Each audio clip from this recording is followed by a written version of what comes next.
ಯಾಕಂದರೆ ವಿದ್ಯಾರ್ಥಿಗಳು ಒತ್ತಡದಲ್ಲಿರ್ತಾರೆ. ಹೀಗಾಗಿನೇ ನೀಟ್ ಪರೀಕ್ಷೆ ಯಾರ್ಯಾರು ಫೇಸ್ ಮಾಡ್ತಾ ಇದ್ದಾರೆ ಅವ್ರಿಗೊಂದು ಗುಡ್ ನ್ಯೂಸ್ ಸಿಕ್ಕಿದೆ.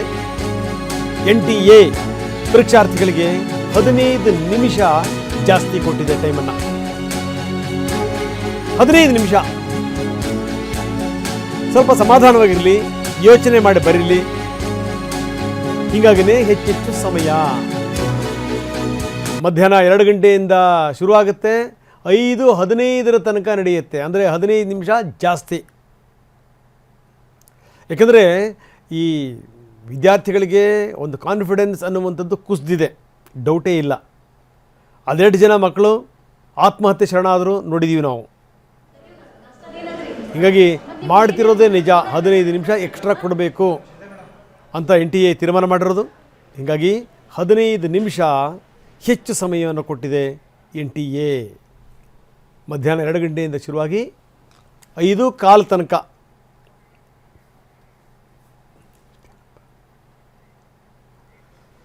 ಒಂದೆರಡ ಸಂಗತಿಗಳು. ತೀರಾ ಈ ಬಾರಿ ಸೇನೆಯನ್ನು ಬಳಸಿಕೊಳ್ಳಲಾಗ್ತಾ ಇದೆ.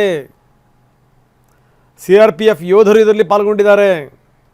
ಸೇನಾ ಹೆಲಿಕಾಪ್ಟರ್ಗಳನ್ನು ಬಳಸಲಾಗಿದೆ. ಎಲ್ಲೂ ಕೂಡ ಪ್ರಶ್ನೆ ಪತ್ರಿಕೆ ಸೋರಿಕೆ ಅನ್ನುವಂಥದ್ದು ಬರಬಾರದು. ಬಂದದೆಲ್ಲವನ್ನೂ ಕೂಡ ಈ ಬ್ಯಾಂಕ್ಗಳಲ್ಲಿ ಹಣ ಇಟ್ಟು ದೊಡ್ಡ ಮಟ್ಟದಲ್ಲಿ ಲಾಕ್ ಮಾಡ್ತಾರಲ್ಲ, ಆ ರೀತಿ ವ್ಯವಸ್ಥೆಗಳನ್ನು ಮಾಡಿಕೊಳ್ಳಲಾಗಿದೆ.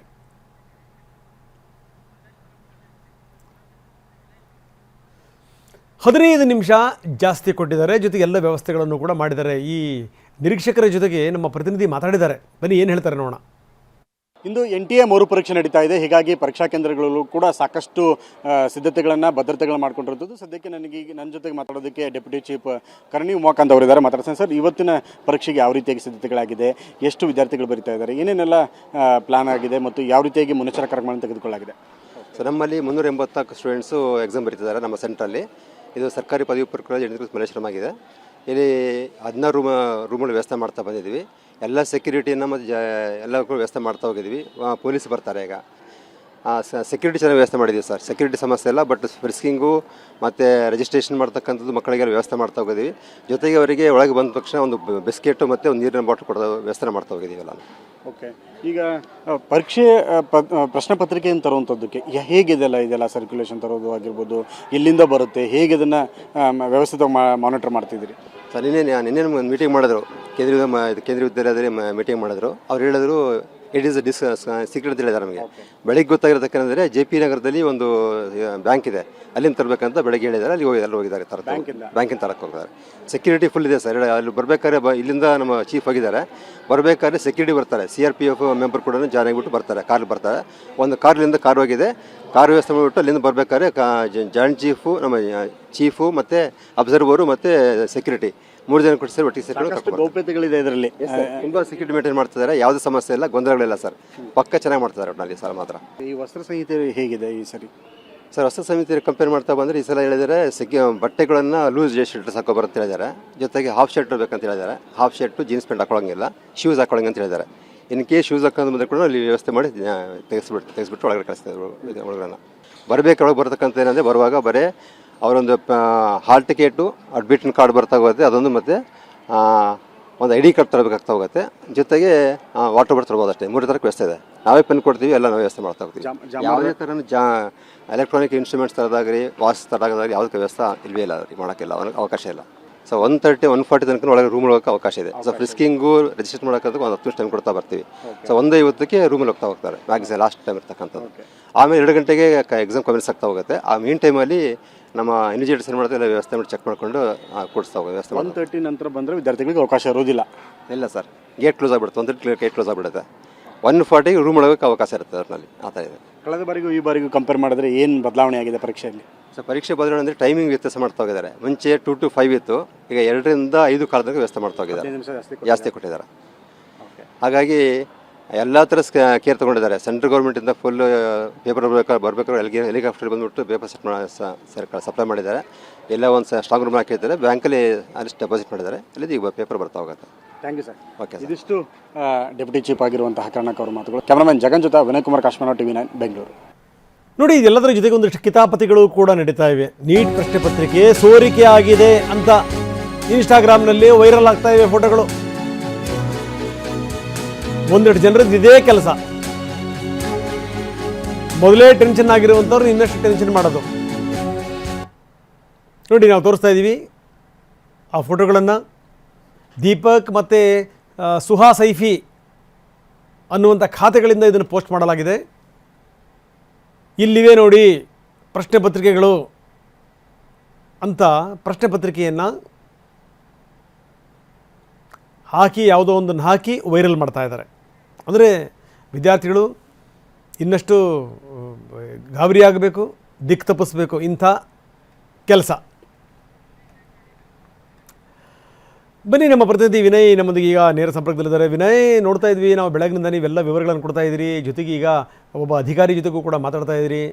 ಹಿಂದೆಲ್ಲ ನಾವು ಬ್ಯಾಂಕ್ಗಳಿಂದ ಬರೀ ದುಡ್ಡು ಸಿಗುತ್ತೆ ಅಂತ ಮಾತ್ರ ತಿಳ್ಕೊಂಡಿದ್ವಿ. ಇಲ್ಲ, ಈಗ ಬ್ಯಾಂಕ್ಗಳಿಂದ ಈಗ ಪ್ರಶ್ನೆ ಪತ್ರಿಕೆ ಕೂಡ ಬರ್ತಾ ಇದೆ. ಅದನ್ನು ಬಹಳ ಬಂದೋಬಸ್ತಿಂದ ತಂದು ಈಗ ಅಂತೂ ಇಂತೂ ಒಂದು ಪರೀಕ್ಷೆ ಮಾಡಿ ಸಹಿ ಎನಿಸ್ಕೋಬೇಕು ಅನ್ನೋದು ನಿರ್ಧಾರಕ್ಕೆ ಬಂದಿದೆ. ಇದೆಲ್ಲದರ ಜೊತೆಗೆ ಒಂದಿಷ್ಟು ಕಿತಾಪತಿಗಳು ಕೂಡ ನಡೀತಾ ಇವೆ. ನೋಡಿ, ಈ ರೀತಿ ಈಗಾಗಲೇ ಈ ಪ್ರಶ್ನೆಗಳು ಯಾವ್ಯಾವಿದೆ, ಇವೇ ಪ್ರಶ್ನೆಗಳು ನೋಡಿ ಅಂತ ಕೆಲವರು ಪೋಸ್ಟ್ ಮಾಡಿದ್ದಾರೆ. ದೀಪಕ್ ಮತ್ತು ಸುಹಾ ಸೈಫಿ ಅನ್ನುವಂಥ ಖಾತೆಗಳಿಂದ ಈ ಪೋಸ್ಟ್ ಆಗಿರೋದು. ಏನಿದೆ ಹೆಚ್ಚಿನ ವಿವರ? ಖಂಡಿತ ರಂಗನಾಥ್, ಸದ್ಯಕ್ಕೆ ಈ ಬಾರಿ NTA ಇದೊಂದು ದೊಡ್ಡ ಮಟ್ಟದ ಅಗ್ನಿ ಪರೀಕ್ಷೆ. ಯಾಕೆಂದರೆ ಈ ಕಳೆದ 2-3 ವರ್ಷಗಳಲ್ಲಿ ಅವ್ರು ಮಾಡಿರುವಂಥ ಅವಾಂತರಗಳು, ಎಡವಟ್ಟುಗಳು ಸಾಕಷ್ಟು ವಿದ್ಯಾರ್ಥಿಗಳ ಜೀವವನ್ನೇ ತೆಗೆದಿದೆ. ಹೀಗಾಗಿ ಲಕ್ಷಾಂತರ ಸಂಖ್ಯೆಯಲ್ಲಿ ವಿದ್ಯಾರ್ಥಿಗಳ ಟೆನ್ಷನ್ ಆದರೆ ಕೋಟ್ಯಾಂತರ ಸಂಖ್ಯೆಯಲ್ಲಿ ಪೋಷಕರ ಆತಂಕ.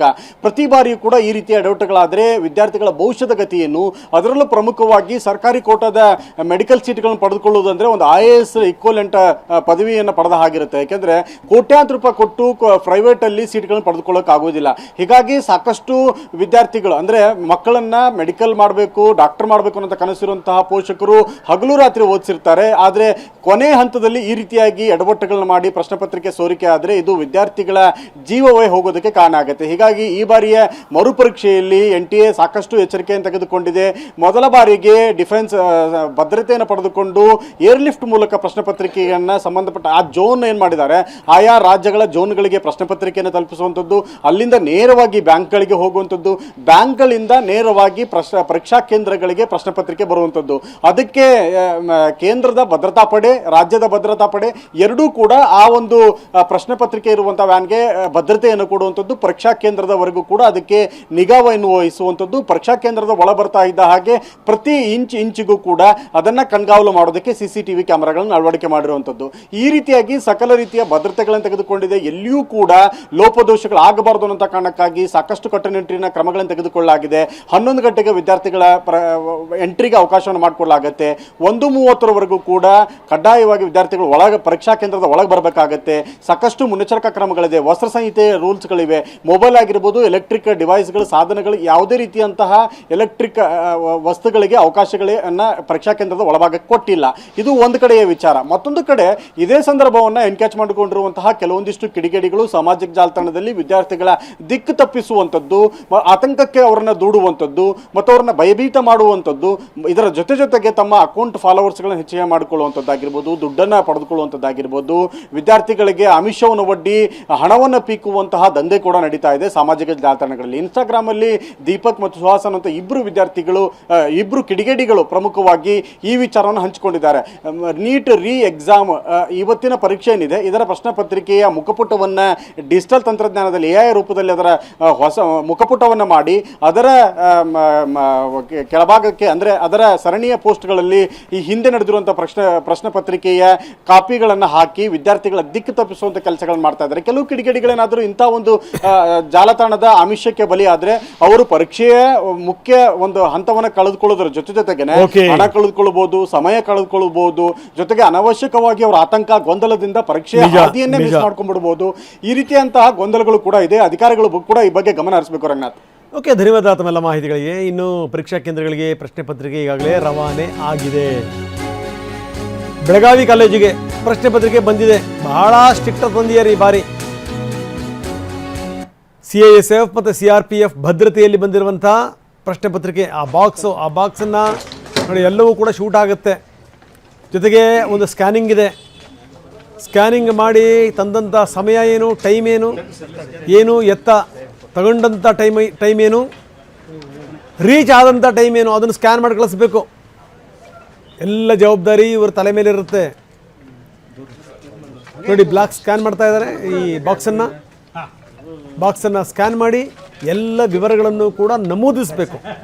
ಅಲ್ಲಿಂದ ಬಾಕ್ಸ್ ಅಂದಂಥ ಟೈಮ್ ಏನು, ಇಲ್ಲಿಗೆ ರೀಚ್ ಆದಂಥ ಟೈಮ್ ಏನು, ಇದಾದಮೇಲೆ ಈಗ ಒಳಗಡೆ ಇಡ್ತಾರಲ್ಲ, ಈಗ ಒಳಗಡೆ ತಗೊಂಡೋಗಿ ಏನು ಇಡ್ತಾರೆ ಅದರ ಟೈಮ್ ಏನು, ಆಮೇಲೆ ಅದನ್ನು ಒಡೆಯುವಂಥ ಟೈಮ್ ಏನು, ಪ್ರಶ್ನೆ ಪತ್ರಿಕೆಗಳನ್ನು ತೆಗೆಯುವಂಥ ಟೈಮ್ ಏನು,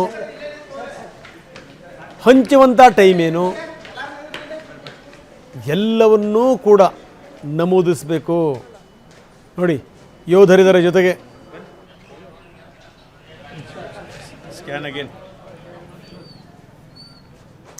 ಇನ್ನು ಕೇಂದ್ರ ಸಚಿವ ಕುಮಾರಸ್ವಾಮಿ ವಿದ್ಯಾರ್ಥಿಗಳಿಗೆ ಧೈರ್ಯ ತುಂಬಿದ್ದಾರೆ.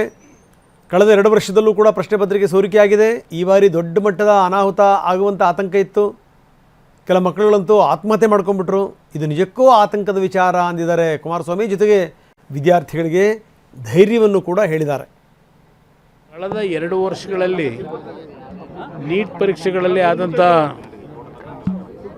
ಪ್ರಶ್ನೆ ಪತ್ರಿಕೆಗಳ ಲೀಕ್ ಆದಂಥದ್ದೇನಿದೆ, ಈ ಬಾರಿ ಅಂತೂ ಭಾಳ ದೊಡ್ಡ ಮಟ್ಟದಲ್ಲಿ ದೇಶದಾದ್ಯಂತ ಈ ನೀಟ್ನ ಪರೀಕ್ಷೆ ಸಂದರ್ಭದಲ್ಲಿ ಆದಂಥ ಅನಾಹುತಗಳ ಬಗ್ಗೆ ವಿದ್ಯಾರ್ಥಿಗಳಲ್ಲೂ ಒಂದು ರೀತಿಯ ಆತಂಕಗಳು ಬಂದಂಥದ್ದು ಗಮನಿಸಿದ್ದೇವೆ. ಹಲವಾರು ಕುಟುಂಬದಲ್ಲಿ ಕೆಲವು ಮಕ್ಕಳು ಆತ್ಮಹತ್ಯೆ ಮಾಡ್ಕೊಂಡಂಥದ್ದು, ಒಂದು ದುರ್ಘಟನೆಗಳು ನಡೆದಂಥದ್ದು ನಮಗೆಲ್ಲ ಒಂದು ರೀತಿ ಆಘಾತ ಉಂಟು ಮಾಡಿರ್ತಕ್ಕಂಥದ್ದು. ಆದರೆ ಈ ಬಾರಿ ಪ್ರಧಾನಮಂತ್ರಿಗಳ ಕಾರ್ಯಾಲಯದ ಸಮ್ಮುಖದಲ್ಲೇ ಅವರ ಜವಾಬ್ದಾರಿಯೊಂದಿಗೆ ಈ ಬಾರಿಯ ನೀಟ್ ಪರೀಕ್ಷೆ ಯಾವುದೇ ರೀತಿಯ ಗೊಂದಲಗಳು, ಯಾವುದೇ ರೀತಿಯ ಅನಾಹುತಗಳಿಗೆ ಅವಕಾಶ ಕೊಡದೆ ದೇಶದಾದ್ಯಂತ ನಡೀತಾ ಇದೆ. ಮಕ್ಕಳ ಮುಂದಿನ ಭವಿಷ್ಯಕ್ಕೆ ಅವರಿಗೆ ಎಲ್ಲ ರೀತಿಯ ಒಂದು ಶುಭ ಹಾರೈಕೆಯನ್ನು ಕೋರ್ಲಿಕ್ಕೆ ಬಯಸ್ತೀನಿ ಮಕ್ಕಳಿಗೆ. ಕಳೆದ 2 ವರ್ಷಗಳಲ್ಲಿ ಸೊ ಇದು ಎಚ್ ಡಿ ಕುಮಾರಸ್ವಾಮಿ ಅವರ ಮಾತು.